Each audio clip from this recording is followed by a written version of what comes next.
Breasts. They provide nourishment for our babies. They are one of the few organs not fully developed at birth. And of course, they are a major obsession in Western culture. Yet there is so much about breasts that isn't discussed or is deemed taboo. Taboo. So what does science say about breasts?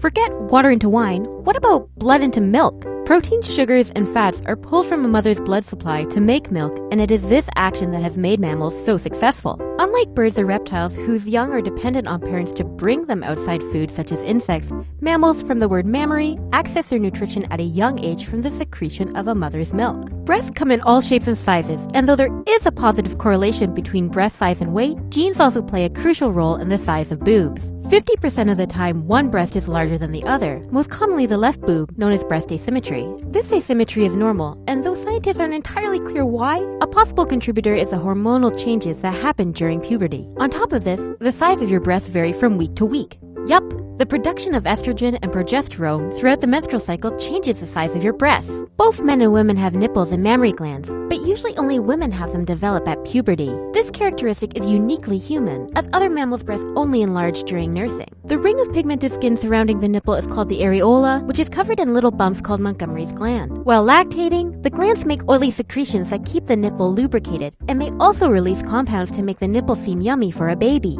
The nipple isn't composed of a single orifice, but has many tiny holes you cannot see with the naked eye. After having a baby, receptors in the nipple detect when the baby begins to suckle, sending messages to the mother's brain, causing a release of oxytocin and continued production of prolactin. Oxytocin causes the cells that line the mammary glands to contract, and is also known as the cuddle hormone as it enhances the bonding experience between mother and child. The hormone prolactin is essential in making milk. This whole hormonal process can be triggered after only hearing a baby cry, even if it isn't your baby. Babies love breasts, but so do people. Research has found that people spend more time observing large breasts with a certain hip-to-width ratio, potentially explaining why breast augmentation surgeries are the most prevalent form of plastic surgery, with 300,000 surgeries being performed in 2014 in America alone. However, the same research shows that people prefer breasts of all different shapes and sizes, and medium-sized breasts were actually rated as statistically most attractive.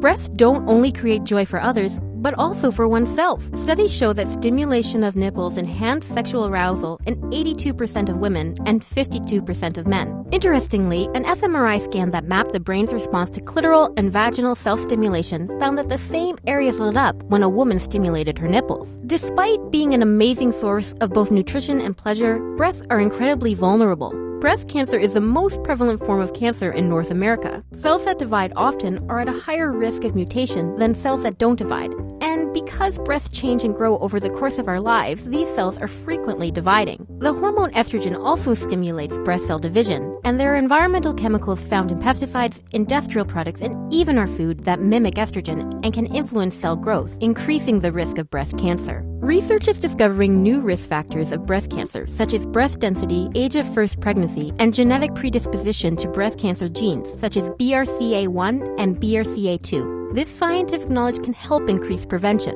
Although they are vulnerable, they are incredible. And regardless of shapes and sizes, they are an essential aspect of sustaining human life and defining us as a species. Thank you, boobs.